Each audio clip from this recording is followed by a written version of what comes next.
말씀 같이 보겠습니다. 오늘 누가복음 제14장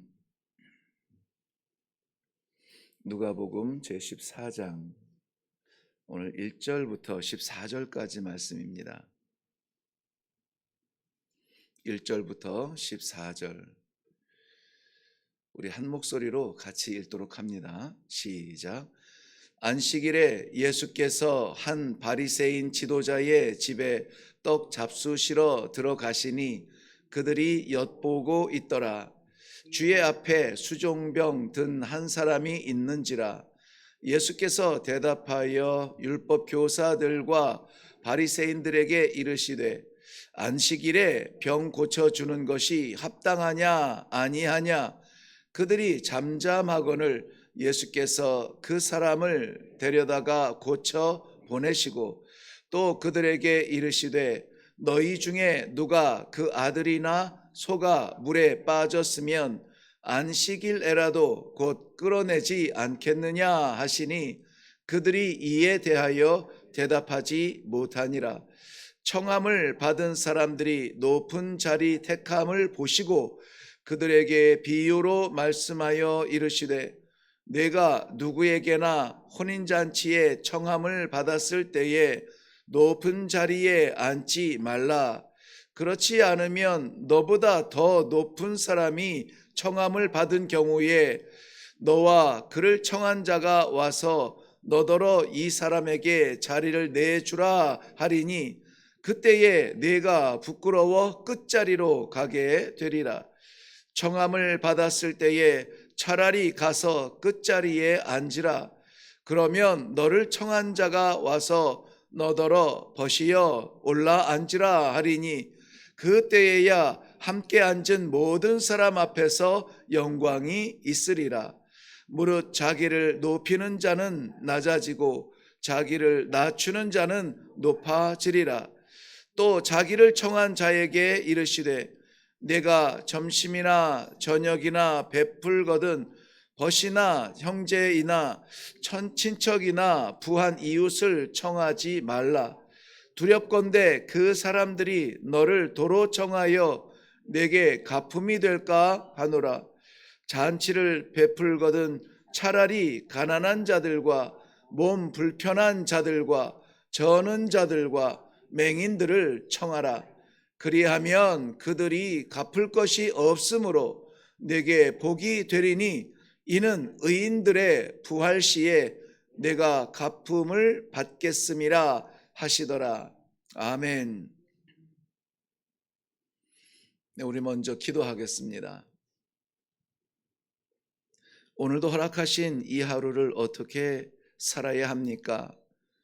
마치 주님께서 저희들의 두근거리는 마음에 응답하시듯 이렇게 살면 좋겠다. 오늘 말씀을 통하여서 삶의 길을 말씀으로 비춰주시니 감사합니다. 이 말씀 받고 하나님께서 기대하시는 삶을 살게 하여 주시옵시고 우리의 경험과 우리의 인성으로 버텨내는 삶이 아니요 우리 하나님의 기뻐하시는 삶을 살아가는 복된 성도들의 삶이 되게 하여 주시옵소서. 이 시간에도 우리 하나님께서 친히 말씀하여 주실 줄로 믿사옵고 예수님 이름으로 기도하옵나이다. 아멘. 오늘 말씀에는 몇 가지 원리를 말씀하고 있습니다. 크게 보면 세 가지 원리인데요. 이 모두 다 하나님 나라의 원리를 이야기하고 있습니다. 우리는 하나님 나라를 향하여서 가는 사람들입니다. 땅 위에 발 붙이고 살고 있지만 땅에 속한 사람은 아니에요. 배가 물에 떠 있으나 떠 있는 것이 목적이 아니라 항구로 향하여 가듯이 오늘도 우리가 살아가는 삶의 현장에서 인생을 사는 것이 아니요 영원히 살 하나님의 나라를 바라보며 오늘도 말씀에 순종하는 귀한 삶이 있기를 바랍니다. 대체로 이 원리라고 하는 것은 아주 간단해요. 원리 다른 말로 말하면 본질이에요. 복음의 본질은 무엇인가? 성도의 본질은 무엇인가? 하나님께서 주신 본질은 매우 간단합니다. 그런데 그 원리를, 그 본질을 살아가다 보면은 어떻게 하면은 이걸 지킬 수 있을까 고민하며 생각하다가 오해가 생기고 변질이 생길 때가 참 많습니다. 유대인들이 예수님에게 늘 보면은 좀 책망받는 자리에 있잖아요. 하나님으로부터 모든 민족 가운데 유일하게 친히 친필로 돌에 새겨진 이 십계명 율법을 받았음에도 불구하고 그 주신 율법이 복이 아니요 오히려 올무가 되어서 수고하고 무거운 짐을 진 사람처럼 살아가는 사람들이 유대인이었어요. 그래서 예수님께서는 그들에게 자유케 하시기 위하여 메시아로 왔다 그렇게 말씀하셨잖아요. 오늘도 우리가 하나님 나라의 원리에 대해서 말씀을 나눌 겁니다. 어쩌면은 아주 본질적이고 간단한 거예요. 이거야 나도 알지. 그런데 문제는 뭐죠? 그대로 지키지 못하는 겁니다. 아무쪼록 내년 일이나 10년 후를 생각하지 마시고 오늘 기도를 마치고 나아가서 우리에게 속하신 우리의 가정 속에서 오늘 우리에게 허락하신 만남 속에서 우리가 가야 되는 그러한 장소와 공간 속에서 이 원리로 한번 살아보면은 오늘 하루가 복되지 않을까. 오늘 하루를 마쳤을 때에 이 저녁이 하나님 앞에 감사, 찬송할 수 있는 그런 날이 되지 않을까 하는 그러한 기대가 되는 말씀입니다. 하나님의 나라에 대한 원리 세 가지를 우리 같이 묵상하게 되는데요. 하나님의 나라는 무엇보다 생명을 중시하는 원리가 있습니다. 그리고 두 번째는 겸손한 사람을 높이는 원리고요. 세 번째는 사랑을 받는 것이 복이 아니요 사랑을 나누는 것이 복이라 이렇게 말씀하고 있습니다. 먼저 안식일의 규정보다는 생명의 소중한 원리가 하나님 나라의 원리, 즉 하나님 나라를 살아가는 사람들의 원리라는 것입니다. 절기를 지키고 외형적인 완전함을 준비하는 것보다 더 중요한 것은 뭐냐면은 왜 지키냐 이거죠. 왜 지키냐. 안식일을 이렇게 지켜야 돼, 저렇게 지켜야 돼, 형식적이고 질서적인 안식일이 아니라 도대체 안식일을 왜 지키는데 하는 그 원리를 이야기해 주고 있습니다. 오늘 본문의 배경은 예수님께서 한 바리새인 집에 가서 식사를 하실 때에 수종병 든 사람의 모습을 보게 됩니다.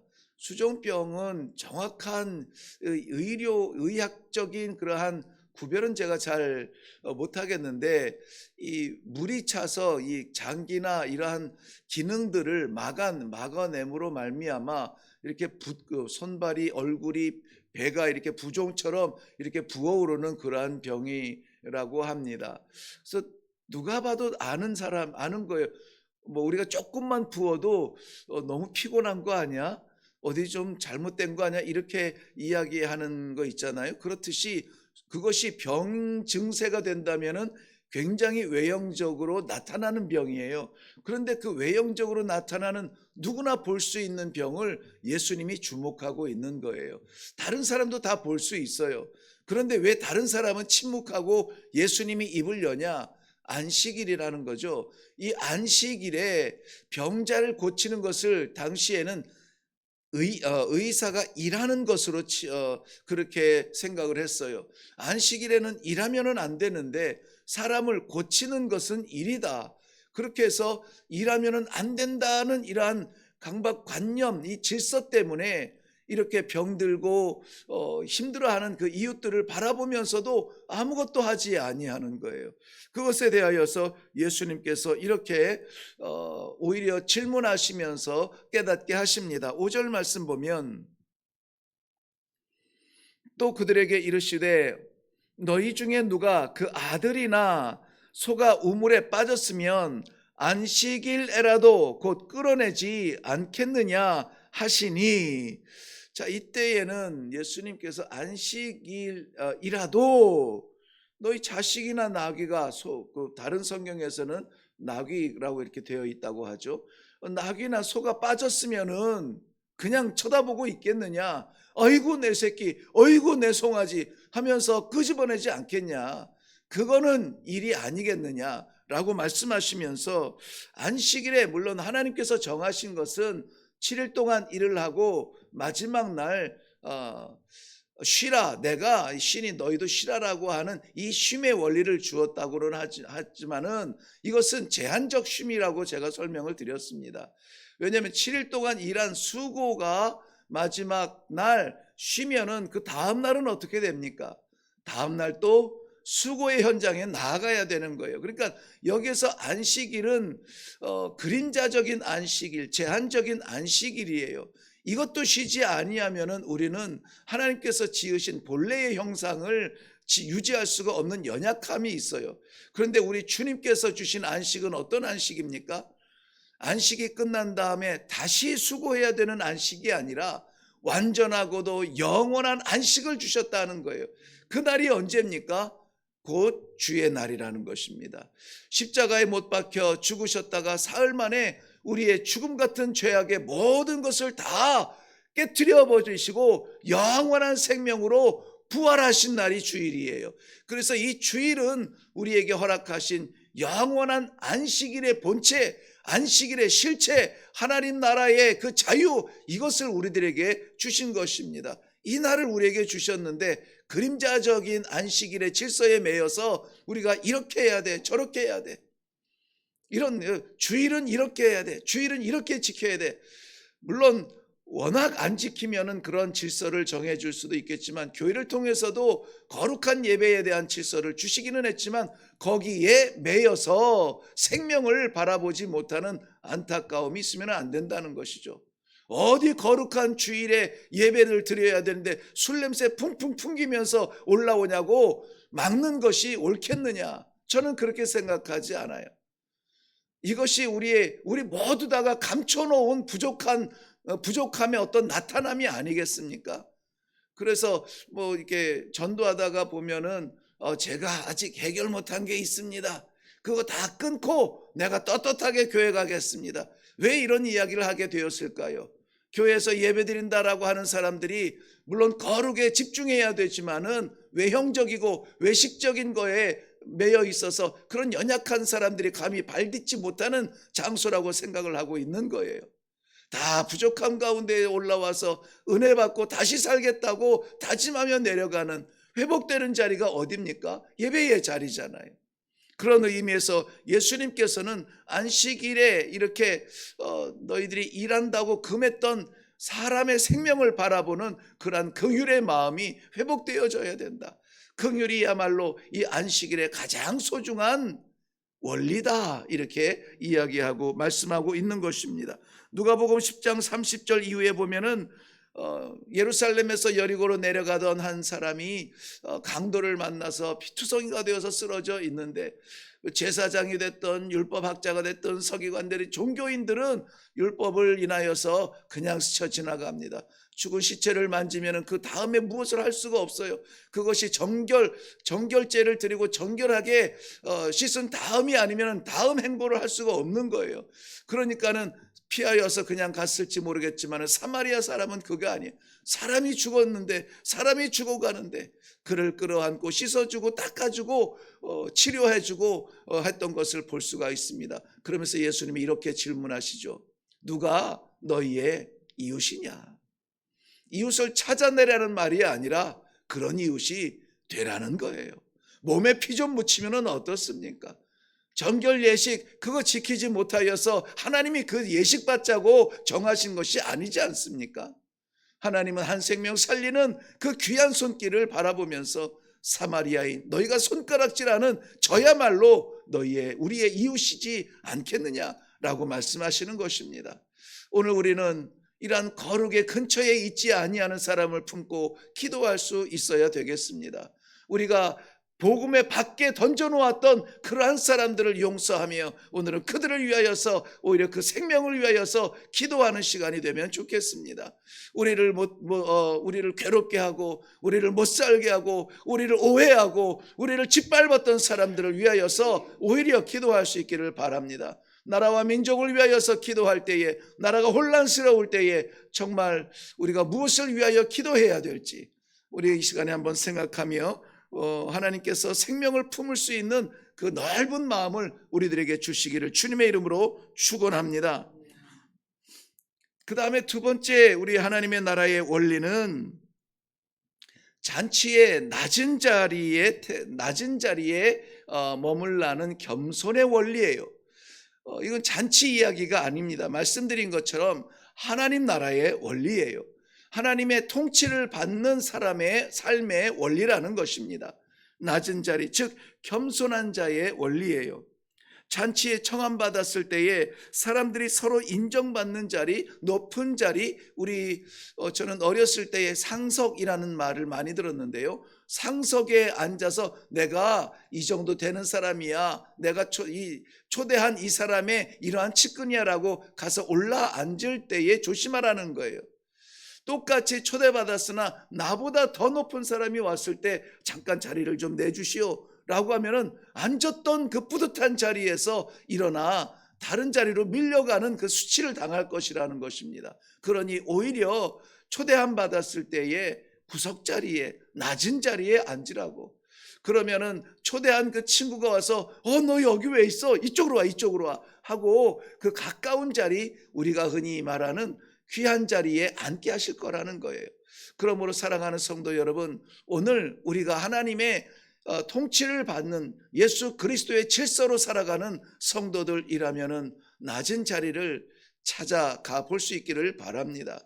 내가 이 정도는 되는 사람이 아니야가 아니라 평소에 마음 두지 못하였던 그러한 자리에 내려갈 수 있기를 바랍니다.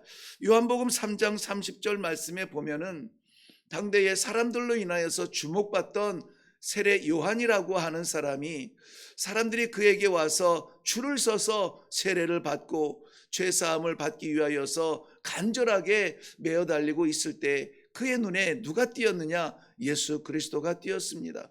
그리고 그는 주저없이 이렇게 말합니다. 저는 흥하여야 하겠고 나는 망하여야 하리라.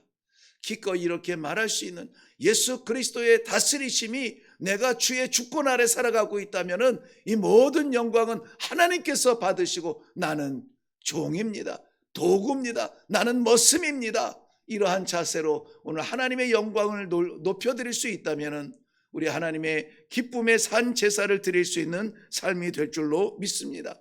하나님께서는 높은 자가 아니라 스스로 낮은 자를 찾아서 높여주시는 하늘의 이상한 원리를 우리에게 말씀해 주고 있습니다. 마지막으로 우리가 생각할 것은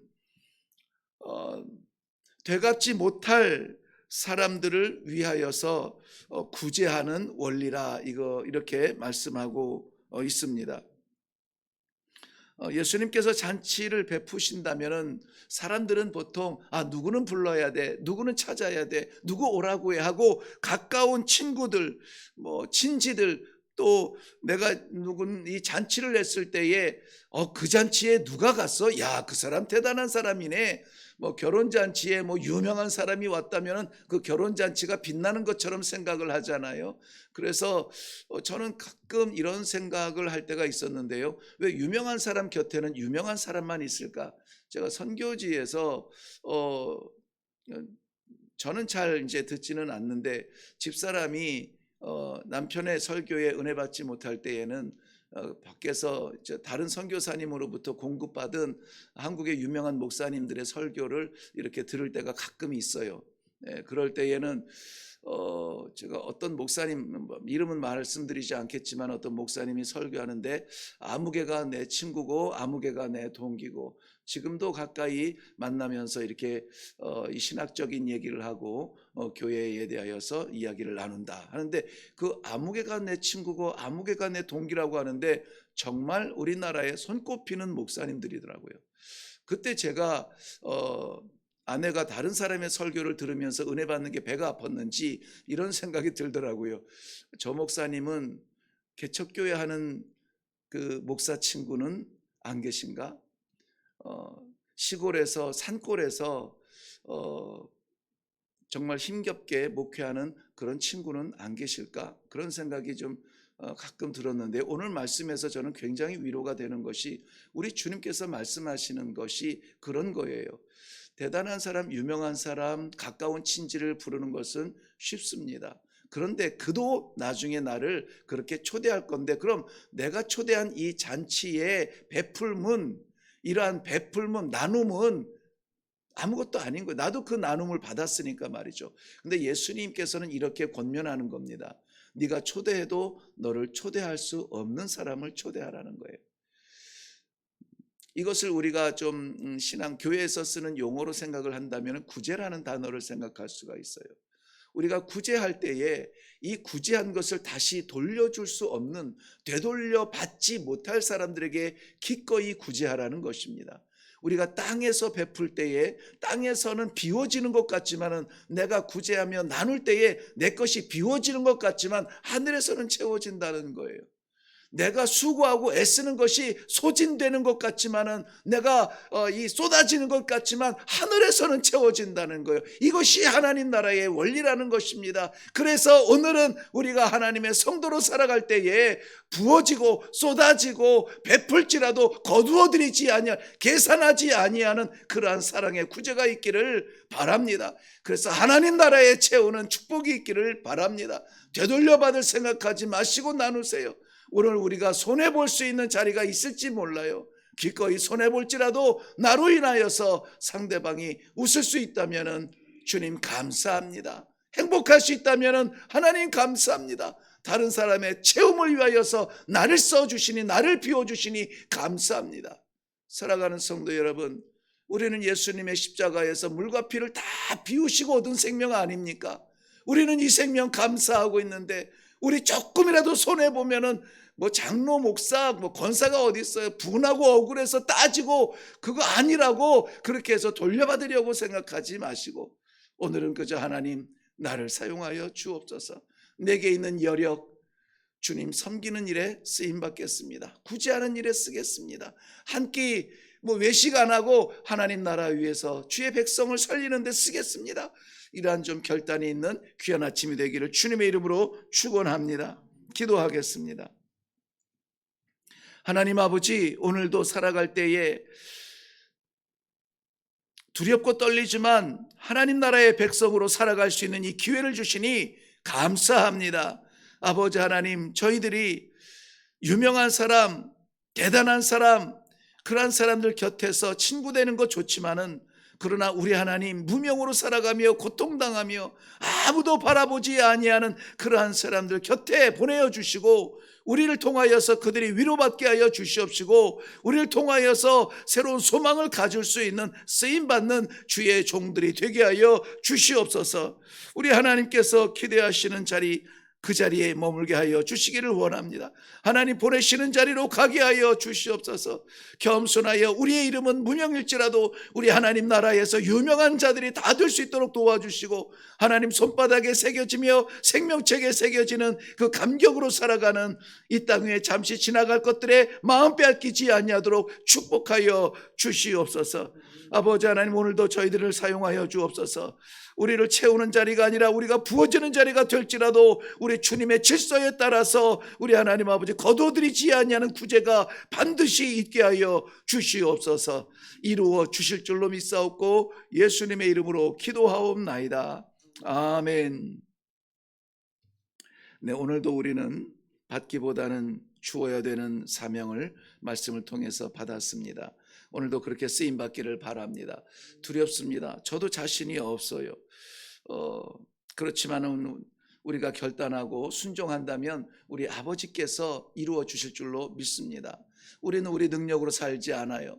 성령의 도우심과 성령의 능력으로 오늘 이 사명 주신 이 말씀의 원리를 이겨내게 하여 주실 줄로 믿습니다. 그러므로 이 하루를 마쳤을 때에 하나님 앞에 감사할 수 있는 복된 날이 되시기를 바라고요. 이 시간에 우리 다 같이 한번 말씀을 생각하시면서 다른 기도하지 마시고 하나님 나라의 원리, 하나님의 통치받는 성도의 삶의 원리를 생각하시면서요, 그 어떤 것보다 사람의 영혼을 사랑하게 하여 주시옵소서. 그 어떤 자리보다 낮은 자리, 겸손한 자리에서 섬기는 일에 쓰임 받게 하여 주시옵소서.